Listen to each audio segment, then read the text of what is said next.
당신과 세계의 과거, 현재, 미래를 보는 창 워킹 바이블 TV 송명도 목사입니다. 워킹 바이블 연구소는 목회자들과 성도들의 필요를 공급하고 세워갑니다. 구독, 좋아요를 누르시면 새 영상을 쉽게 볼 수 있고 모두 무료임을 알려드립니다. 저희 저서를 소개해 드리겠습니다. 때를 알라 주님이 오신다. 계시록과 다니엘서의 전반적인 조망을 다루죠. 510쪽인데요. 품절이 됐습니다. 증보판을 준비 중에 있습니다. 기도해 주시면 감사합니다. 저 사람 천국 갈 수 있을까? 구원과 천국의 내용을 심도 있게 다뤘죠. 이렇게 주제를 다룬 책이 없습니다. 꼭 여러분 읽어보시고요. 구원 탈락인가 거짓 신자인가? 종교개혁 500주년을 기념해서 구원론, 칭의론, 신자와 불신자의 심판과 제 문제를 다룬 책입니다. 400쪽에 이르죠. 팔고 준비 중인 책이 있습니다. 출판 준비 중입니다. 저희 구독자라고 하면 텍스트인 책을 꼭 구매를 하고 템을 읽기를 바랍니다. 현재는 2권을 구매할 수 있죠. 그래서 평소에도 읽으시고 제 문제가 생길 때 목차를 보시면서 찾아가면서 읽는 것이 성경 신앙생활에 큰 도움이 됩니다. 구독자가 아닐지라도 성경을 바로 알기를 원하는 분은 반드시 필요한 경건서적을 구입해야 됩니다. 여기 밑에 있듯이 책 주문은 MD송 90일 한메일 넷으로 또 세미나 집회 신청하시면 되겠습니다. 항상 여러분들 본 채널을 통해서 성경 말씀을 퀴즈티하고 삶 속에 하나님의 뜻을 따라 승리하는 귀한 역사의 길을 부탁드리겠습니다. 마태복음 퀴즈티. 모든 병자를 언제 다 고치시는가? 저물 때, 천년왕국의 때. 오늘의 말씀은 마태복음 8장 16절 17절입니다. 같이 볼까요? 저물매 사람들이 귀신 들린 자를 많이 데리고 예수께 오거늘 예수께서 말씀으로 귀신들을 쫓아내시고 병든 자들을 다 고치시니 이는 선지자 이사야를 통하여 하신 말씀에 우리의 연약한 것을 친히 담당하시고 병을 짊어지셨도다 함을 이루려 하심이더라 라고 말씀하고 있습니다.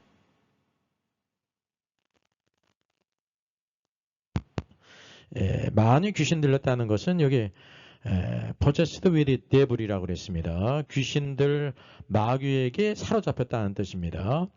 우리가 귀신이라고 하면 어떤 것으로 또 오해할 수가 있냐면요. 이제 불신자가 죽으면 귀신이 된다라는 것을 주장하는 분들이 있거든요. 절대 그렇지를 않습니다. 사람들은 죽으면은 다 죽어서 가는 것이 바로 음부예요. 그래서 여기 귀신이라고 하게 될 때 이런 잘못된 오류를 나타날 때가 있습니다. 그래서 이 데블스라는 것은 마귀들, 악마들 그렇게 번역하는 것도 좋은 방편입니다.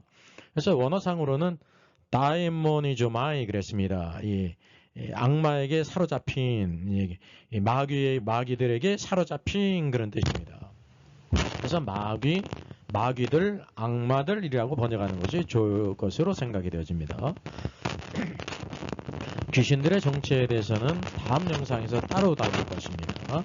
예수님께서 저물 때 귀신 들린 사람을 많이 사람들이 데리고 왔는데 말씀으로 귀신들을 다 내어 쫓으셨습니다. 또 병든 자들을 다 고치셨다고 그랬습니다. 여기 차이가 있어요. 귀신 들린 사람들은 이제 다수심하는 많은 사람들이에요. 전부가 아니라. 그러나 이 병든 사람을 다 고치셨다고 성경이 말씀하고 있습니다.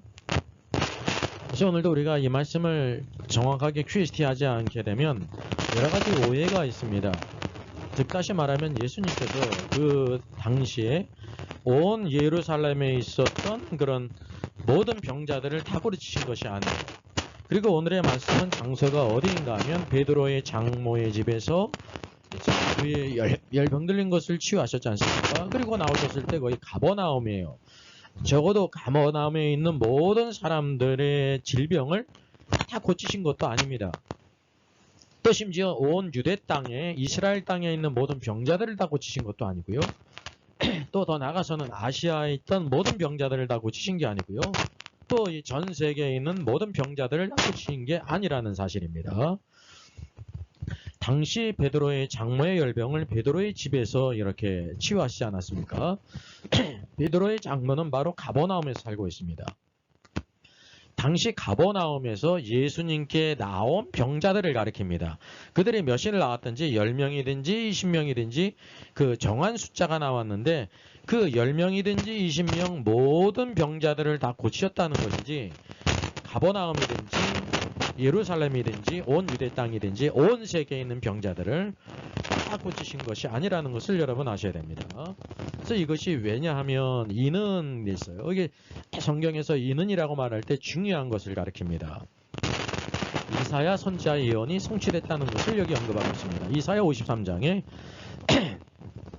우리의 연약한 것을 친히 담당하시고 병을 짊어지셨다함을 이루려 하심이라 라고 말씀하셨습니다. 그랬기 때문에 주님께서 이렇게 치유하셨다는 사실이죠. 이거는 바로 뭐냐면 예수님께서 바로 성경에 예언된 그 메시아인 것을 여기에 보여주신 것입니다. 그래서 이사야의 예언이 성취되었다라는 것이죠.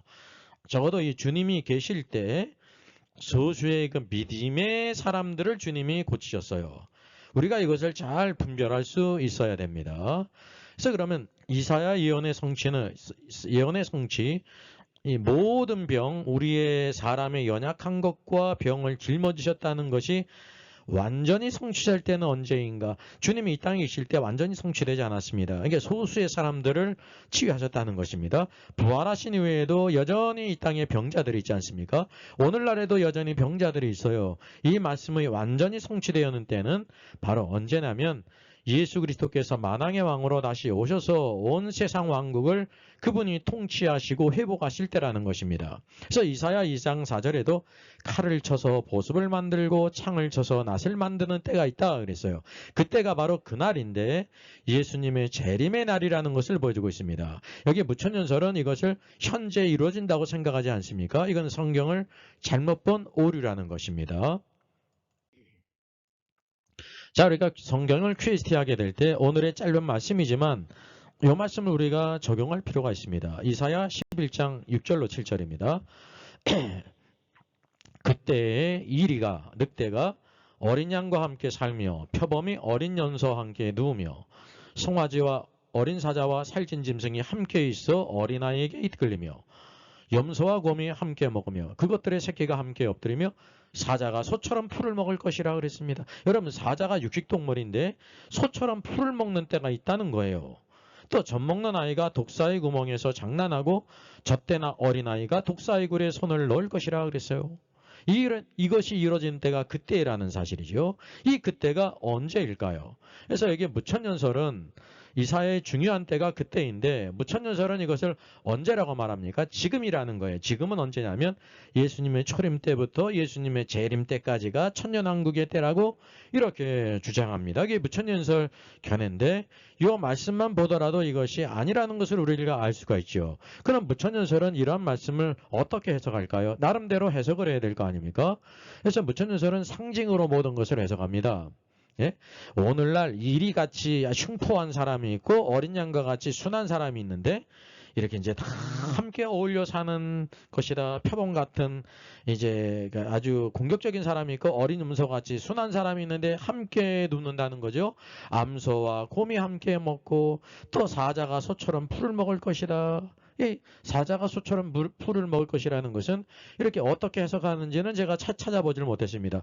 이렇게 상징으로 해석하는데 이 말씀을 보게 되면 어린 양이 어린 양이고 이리가 이리예요. 표범이 표범이고 어린 염소가 어린 염소라는 것입니다. 즉 다시 말하면 사람이 타락하기 이전에 바로 이 약육강식이 없이 모든 것들이 풀을 뜯었거든요. 근데 사람이 타락한 이후에 약육강식이 생겼다는 사실이죠. 이것이 언제 회복되냐면 두 번째 아담이신 예수 그리스도께서 만왕왕으로 이 땅을 통치하실 그때 온 피조물 세계를 회복케 한다는 것입니다. 그래서 이와 같이 무천년설로 해석하는 것, 이제 이리 같은 사람, 어린 양 같은 사람이 어울려 사는 세상 지금이다라고 말하는 것은 무엇과 관계 있습니까? 1번 인류, 2번 이류, 3번 삼류, 4번 이류 플러스 삼류에 더하면 뭐가 되는? 오류예요. 오류. 사실 인류, 이류, 삼류는 어떤 것을 적정하게 대답하는데 합당한 말이 아닙니다. 이게 이제 오류라는 거죠. 이게 성경을 잘못 이해했기 때문에 오해라는 거예요. 오류예요.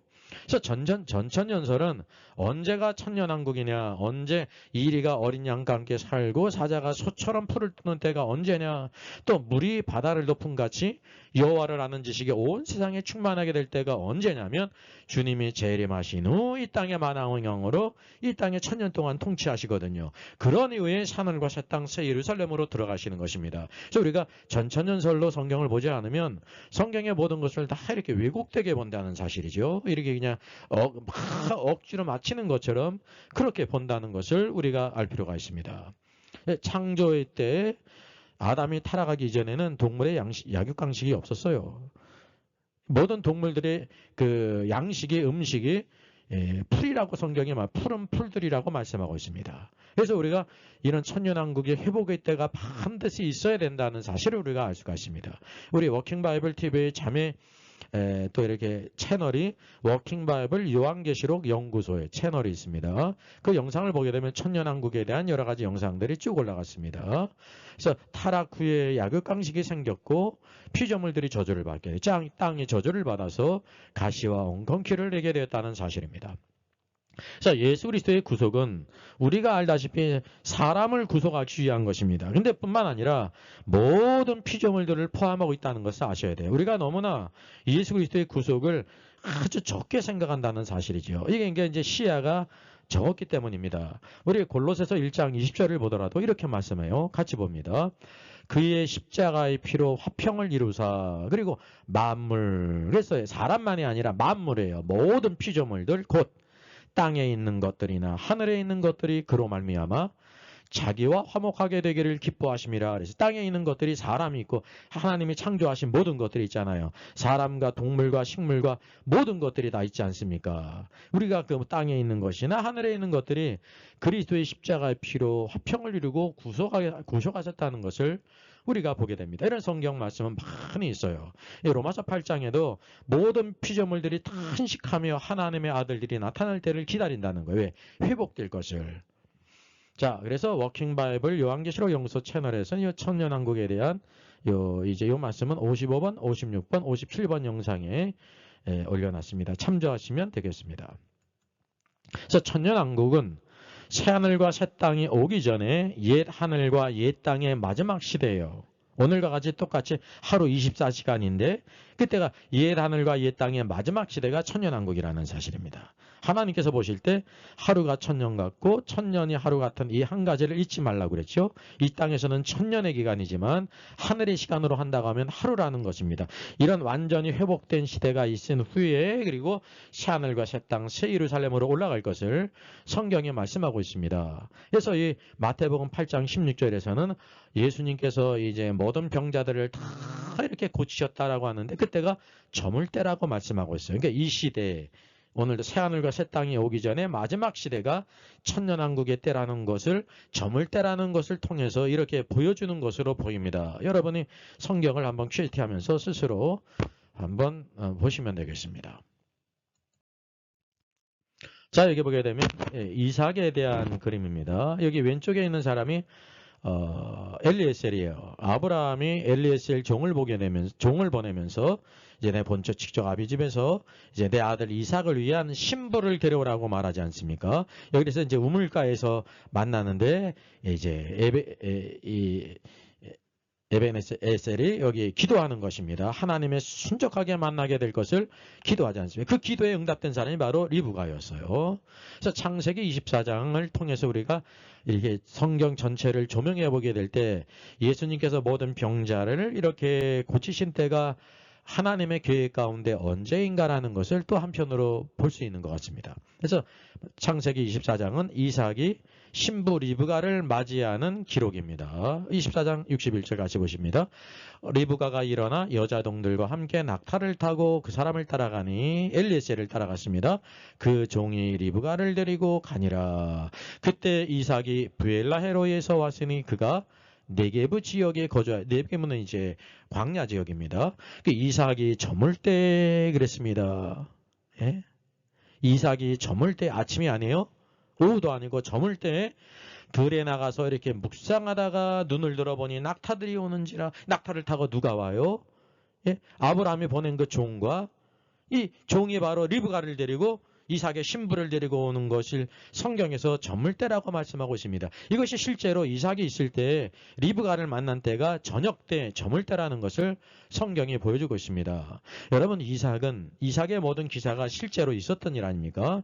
이삭은 누구냐면 모리아산에 죽기까지 순종하신 예수 그리스도의 예표예요. 바로 그곳에 예수님께서 십자가에 죽으시지 않았습니까? 그래서 이삭의 결혼은 오늘도 그것을 통해서 뭘 보여주고 있냐면 신랑이신 그리스도께서 신부인 교회를 얻는 것을 예표론적으로 우리에게 보여주고 있는 것입니다. 성경은 그래서 놀라운 책입니다. 이삭과 리브가가 분명히 이렇게 결혼했어요. 그 모든 있었던 일을 성경이 기록했는데 단지 그 일이 있었기 때문에 기록된 것이 아니라 장차 오늘도 하나님의 아들 예수 그리스도께서 구원받은 자들 가운데 신부들을 맞이할 것을 보이셨다는 사실이죠.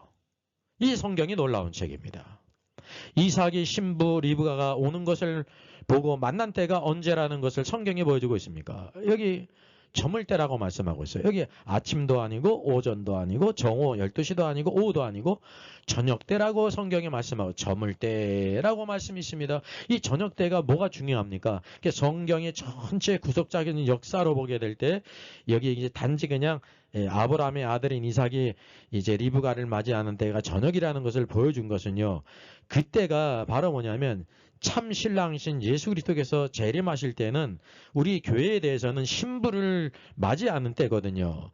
그때가 바로 저녁 때, 저물 때라는 것을 우리에게 보여주고 있는 것입니다. 그래서 여기 성경에서 저물 때라고 말하고 있어요. 마태복음에서도 8장 16절, 17절에 저물 때 예수님께서 많은 병자들을 다 고치셨다고 말씀하고 있습니다. 2000년 전에서는 가버나움에서 병자들이 예수님께 나온 자들이 10명이든지 20명이든지 그 고명이자 고들을 다 고치신 거잖아요. 그것을 우리에게 보여주심을 통해서 장차 오늘 예수 그리스도께서 이 땅에 다시 재림하실 때 이 땅의 모든 병든 자들을 약한 자들을 다 고치실 것을 이렇게 이제 예표론적으로 우리에게 보여주고 있다는 사실이죠.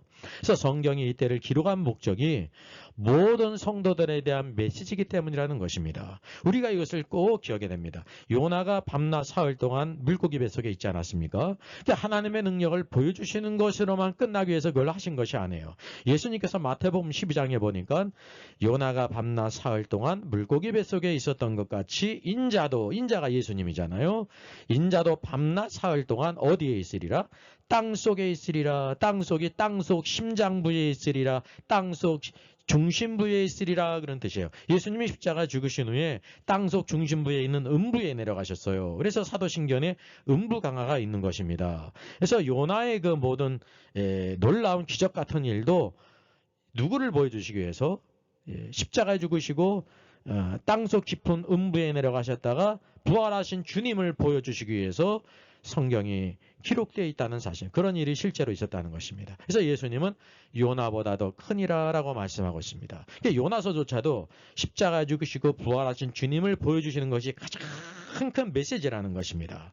이방 선교는 두 번째 있죠. 우리는 그런데 두 번째, 세 번째 것을 중요시하고 가장 중요한 것을 때때로는 잊을 때가 있다는 사실이죠. 성경은 놀랍게도 예수 그리스도에 대한 모든 것을 우리에게 보여주고 있습니다.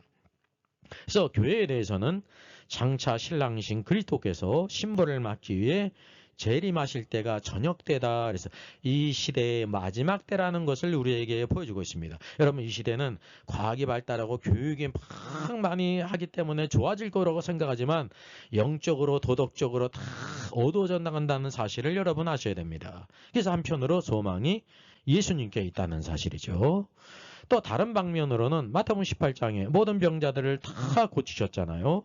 주님이 이 땅에 재림하실 때 이 땅에 살아있는 모든 사람들 가운데 병든 자들 있지 않습니까? 귀신 들린 자들, 그들을 다 이제 치유하시는 거, 한 사람도 남김없이 지구적으로.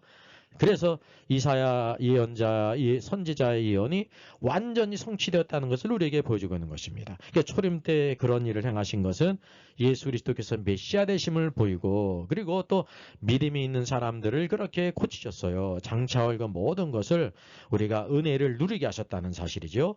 이러한 것들을 잘 깨닫게 될 때 하나님의 구원의 계획을 알게 되는 것입니다.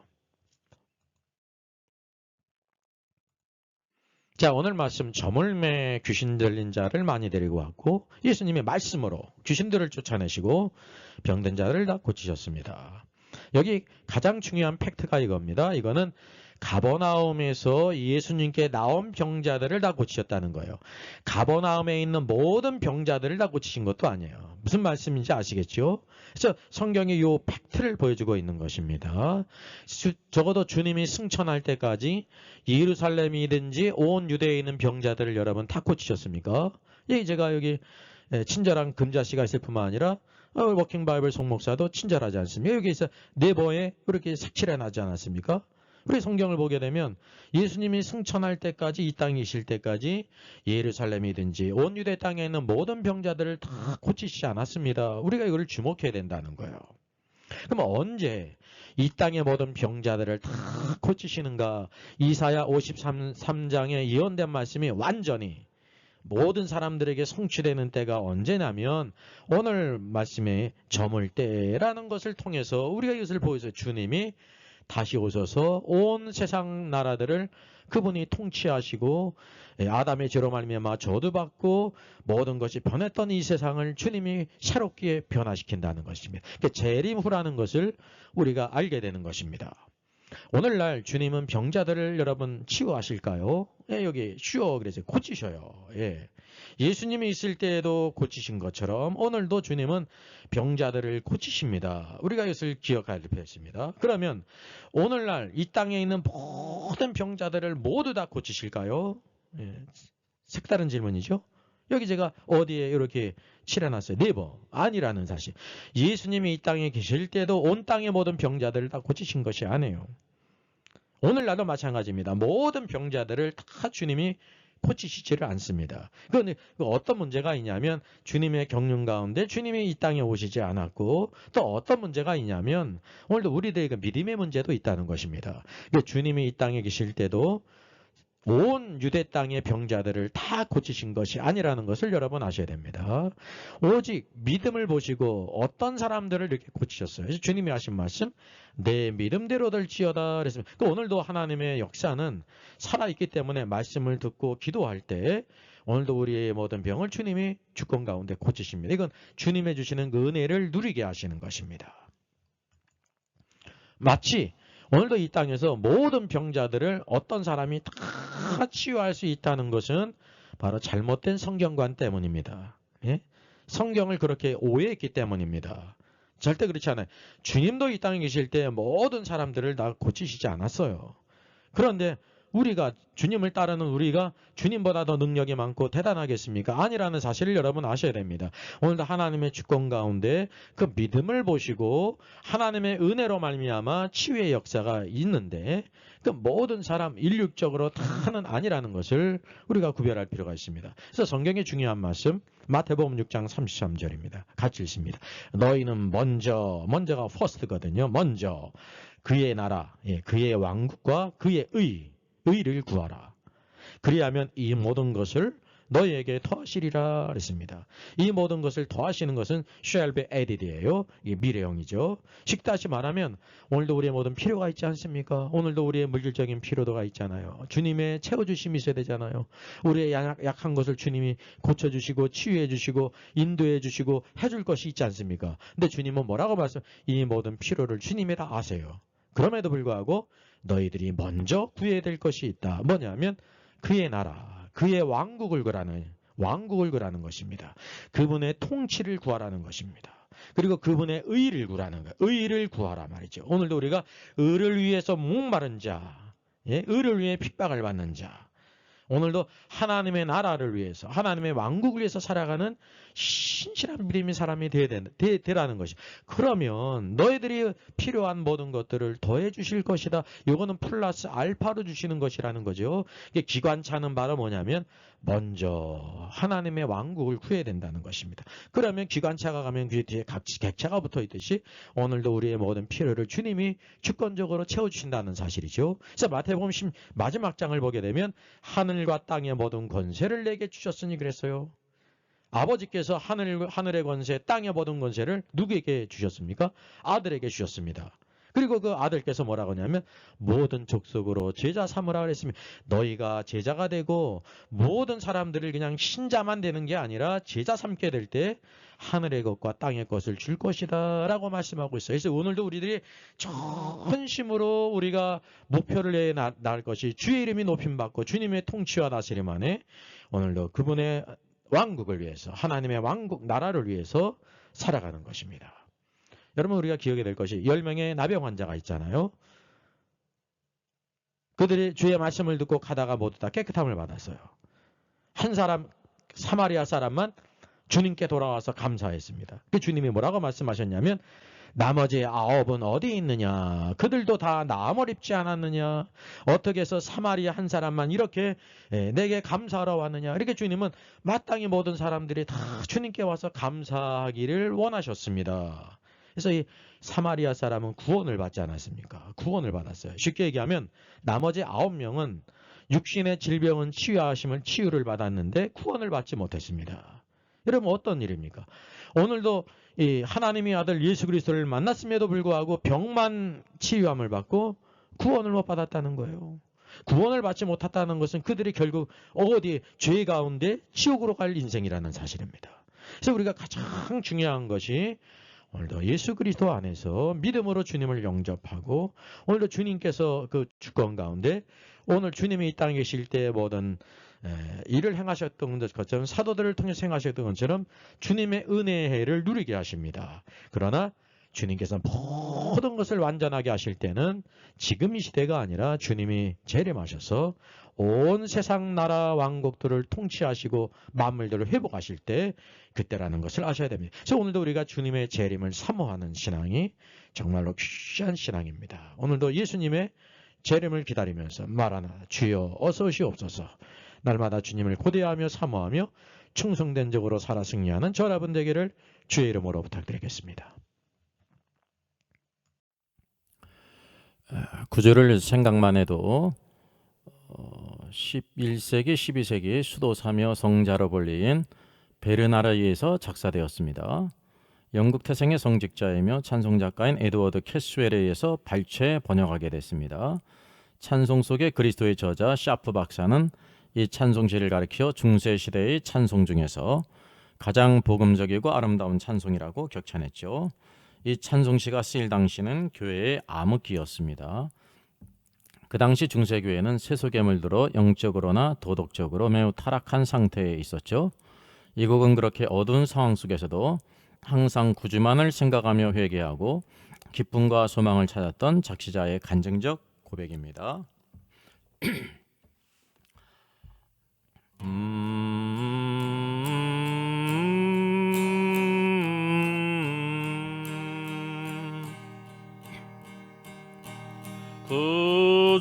구주를 생각만 해도 이렇게 좋거든. 주 얼굴 배울 때에야 얼마나 좋으랴.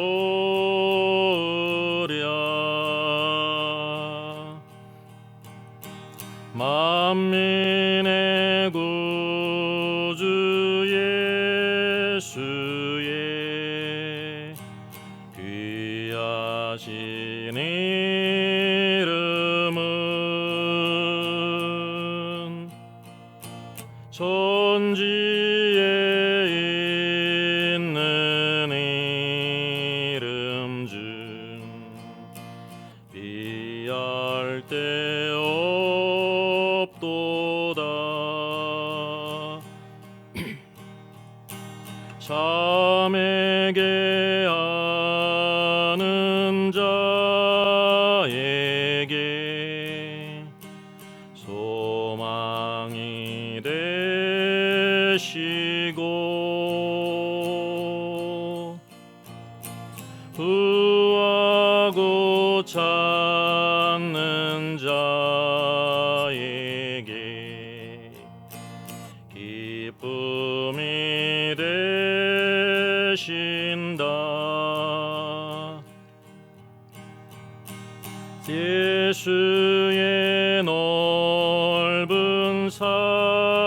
사랑을 어찌다 말하랴.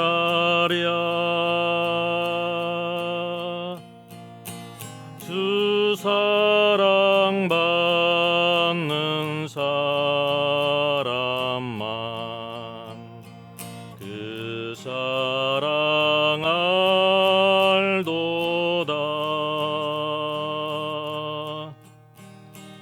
사랑의 구주 예수여, 내 기쁨 되시고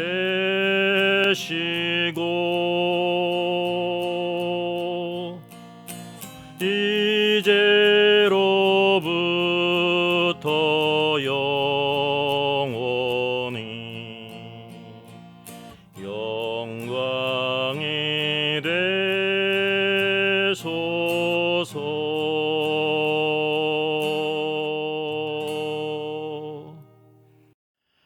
Our Father in heaven, hallowed be your name. Your kingdom come, your will be done on earth as it is in heaven. Give us today our daily bread. Forgive us our debts, as we also have forgiven our debtors. And lead us not into temptation, but deliver us from the evil one. For yours is the kingdom, and the power, and the glory, forever. Amen.